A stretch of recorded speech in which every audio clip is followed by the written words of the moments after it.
he's going to continue to get better. But people have to remember this. Greg Roman took this same offensive system just 7 years ago when Colin Kaepernick was inserted in as the quarterback of the 49ers because Alex Smith went down with an injury. And they went all the way to a Super Bowl. And if it's not for a controversial call there at the end of that Super Bowl, ironically enough, which happened to be against the Baltimore Ravens where he is now, that were led by John Harbaugh. I'm glad you brought that point up earlier. We may be talking about Greg Roman leading the San Francisco 49ers offense to a Super Bowl championship. Well, I mean, the bottom line is Greg Roman's just a heck of a good coach, period. Been around for a long time. He's a lifer. His record speaks for itself. And Scott, here's the thing. Belichick can almost figure anybody out. He doesn't seem to be able to figure Greg Roman out. Right. Because when the 49ers and the Patriots played in the 2012 to 2013 season, I'm not sure which one it was, so excuse me for that.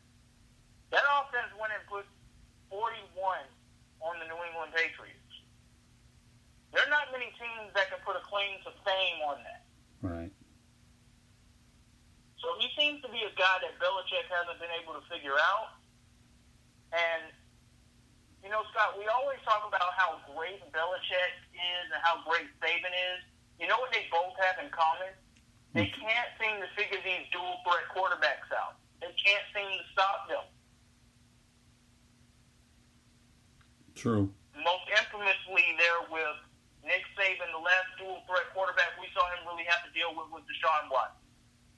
And that was out of conference. But what about when he had to go up against Johnny Manziel? And Johnny Manziel went into Tuscaloosa and beat the Crimson Tide. Right. And, you know, Deshaun Watson, he always gives the Patriots fits. Lamar Jackson gave the Patriots a fit last night. If they had to go up against today's version of Russell Wilson and not the conservative Russell Wilson who they played in the Super Bowl, right, he would give them fits. Well, then if you're going to say that, remember it was the Patriots got beaten by the Miami Dolphins when they threw the Wildcat at them, and they were completely thrown off guard with the amount of running involved in a very gimmicky type of offense. So, you know, I mean, take whatever twist you want on it. Belichick's a great coach. Are there some wrinkles that he doesn't quite adapt to? Probably a little bit, but that's okay. He's the kind of guy that will definitely adjust if he sees it a second time or doesn't become a factor after that. And Scott, you know, we have to give a kudos to the Baltimore Ravens front office and organization. Right. Because I know I'm not the only one here. When Ozzie Newsome stepped down, I wasn't sure what that was going to mean for the Ravens organization. Because he's been there since day one, and he's been excellent for so long. Mm-hmm. And when you had staples leaving the team like Terrell Suggs, it made me question their defensive identity going forward. And even after signing Earl Thomas, I still wasn't sure how that was going to look because it felt like there was a new shift in the atmosphere that was coming to Baltimore, which it somewhat has. Right. But we just weren't sure how it was going to translate. We thought at best, some of us did, me being one of them, you know, maybe this is the third best team in the AFC North. And that's saying a lot, considering that the number one team for me, obviously, was the Pittsburgh Steelers. And the second team was a team that is now 2-6, that people gave Super Bowl expectations to, a quarterback who just can't seem to get it going, but he had 30,000 commercials, and he had MVP preseason votes. I thought we could... You have to figure out who I'm talking about. I'm talking about the Cleveland Browns, or as I like to call them, the Cleveland Clowns, ladies and gentlemen. I thought we were going to get out of a show without mentioning the Cleveland Browns, but your temptation was too high. You had to bring them up anyways. I'm happy that Denver beat them. I am. I'm happy that Denver beat them too, Scott. And, you know, yesterday, and, you know, I'm not going to speak too much on this, but yesterday was a total unraveling of that organization and this season.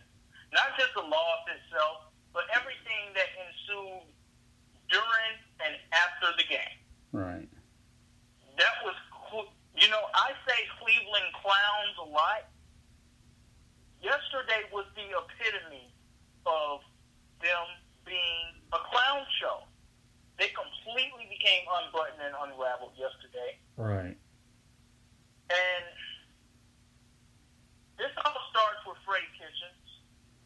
And I can only just sit here and wonder, would they look like this with Mike McCarthy as the head coach? I don't think so. Would they look like this with Greg Williams as the head coach? I know they would. Because for one thing, both of those men that I just mentioned, they're grown-ups. They sat in these shoes before. They're veterans of the game. They've been around football for a very long time. They've been around the NFL landscape for a very long time. So they get an idea of what it means to actually have to build and establish locker room culture. Right. Scott, Baker Mayfield was not acting like this much of a knucklehead last season when Greg Williams took over as the interim coach. He had a few things where we heard some things about him, in particular his back and forth with Hugh Jackson, but not to this extreme. I mean, this is some really, really clownish type of behavior.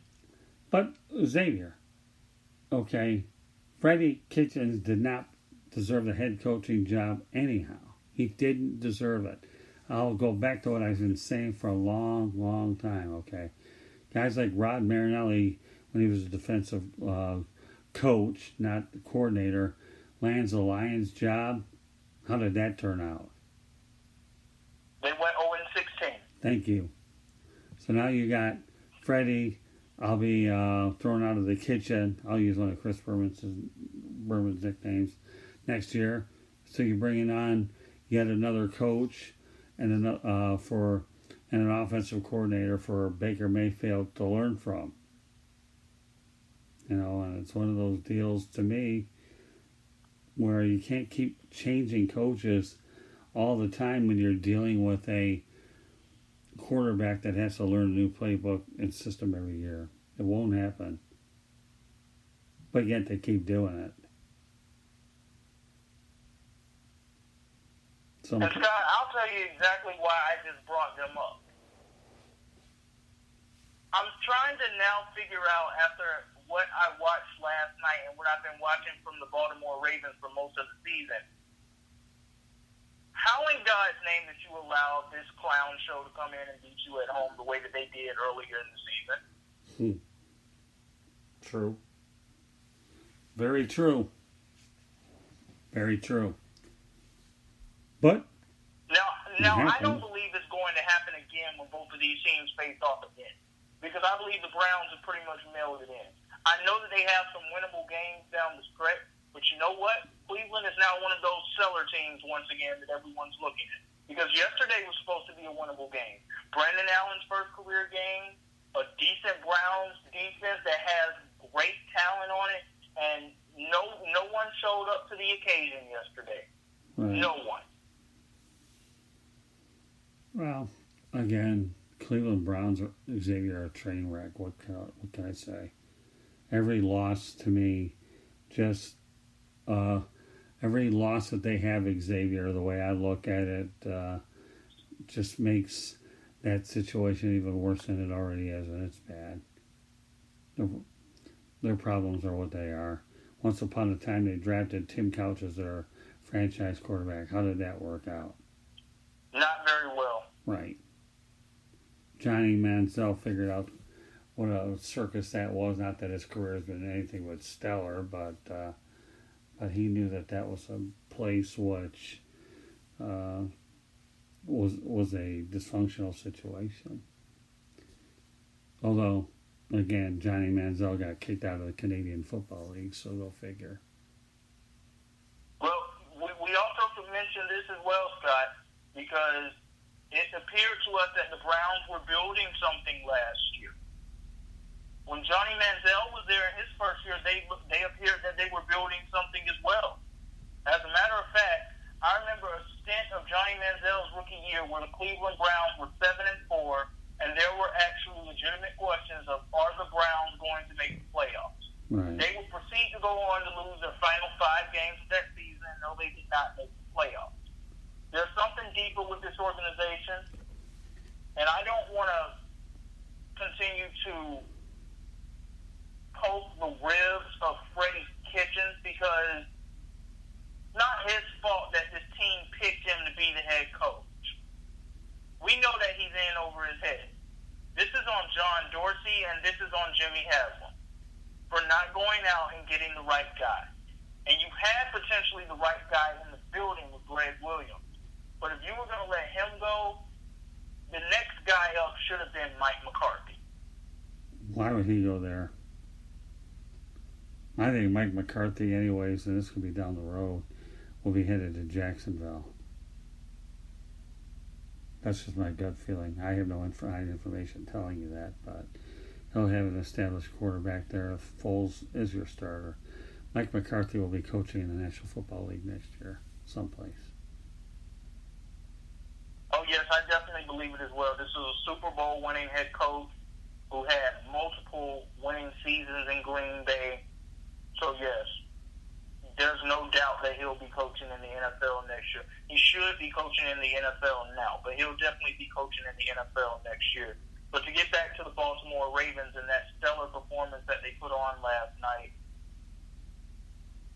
I'm just still floored about it, Scott, because this was a Patriots defense that you had some media pundits and so many fans out there looking at who went as far as saying that this was one of the greatest defenses of all time, even though they had played nothing but mediocre, if not terrible, quarterbacks. And it's not just the fact that the Patriots lost, Scott. They looked unprepared. They looked discombobulated. Right. They looked unbuttoned up. They didn't look like Belichick's Patriots last night. Right. Well, they underestimated the Ravens, is what they did. They did. They won't. If they face each other again, though, New England could beat them. They'll look at that game film and Belichick will make sure they look at it good. Yeah, I've heard the good, the bad, and the ugly. That was ugly. Yeah, Scott, I had a chance last night to watch Belichick's post-game presser, and the first thing he said is, not very much to say about anything tonight. Obviously, we weren't good on any side of the ball or any facet of the game. Now, I expect them to play again down the road, and the Patriots will get this cleaned up, but will they actually win the game? That part I'm not sure of, because this leads me now to Tom Brady, and I know that we usually fall for this trap every single year, but I do believe that this is now finally the year, and some of this is on age and attrition. Some of this is simply because the Patriots are ravished in injuries, especially on that offensive line. Scott, some of the throws I saw from Tom Brady last night, they were really that of a 42-year-old quarterback. And we continue to give Tom Brady all this praise and adulation for continuing to set the bar and to play this long. But at some point, somebody has to say enough. Whether it's going to be Kraft, whether he's going to allow that to be Belichick, or whether it's going to be Brady himself. Because eventually, this is going to turn into some awful stuff out there consistently on the field. It's not exactly to that level yet, but eventually we're going to get to that point. Well, the only person that's going to have any say in this whole thing, Xavier, is Father Time. Because Tom defied Father Time. I still think that Brady and Belichick are tied together at the hip for a while. I really do. Really believe that. You know, I mean, but do they have a viable backup plan?